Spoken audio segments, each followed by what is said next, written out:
I think for our students, it's a shock. I guess last year for me it was the tour and hearing the stories of people that were right there during the hurricane, staying through it, hearing about people losing their family and friends and watching them die, not being able to help them.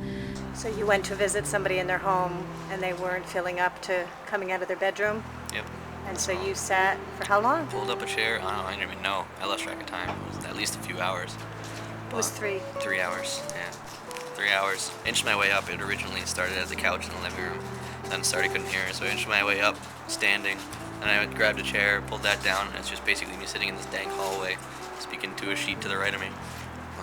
And he sat outside this woman's room. She was too ill to get out of bed and too embarrassed because of the way that she looked to emerge from her room.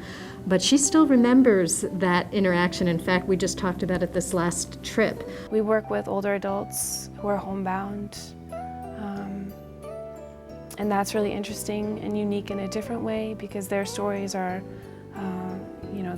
they've got 80 years under their belts, and so they can provide just this depth and just this context to what's happening in the city and what's been happening. And we work with one church, and we kind of cycled through some of the same people.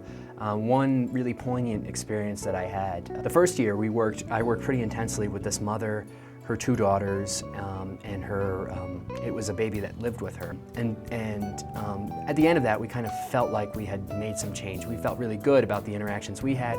You know, they talked a lot about Katrina, they talked a lot about the stuff that they were going through, and it felt really positive.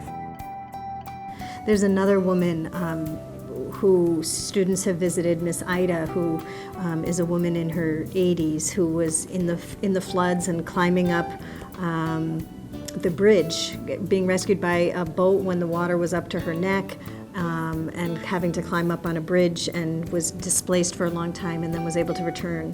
One of the things that I am completely touched by is that we've taken pictures of Miss Ida with student visitors, and when we've gone back, when I went back a second time and saw that in addition to a picture of her family, that there was a picture of the students who had visited the year before sitting on her table. She has very few possessions, but she has kept a collection of the photographs of the MSW students from our program who are visiting because it means that much to her.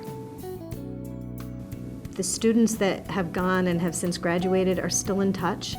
They still come to events related to the work in New Orleans. I think that the impact that it has on them is a commitment to civic engagement well beyond the work that they do in New Orleans.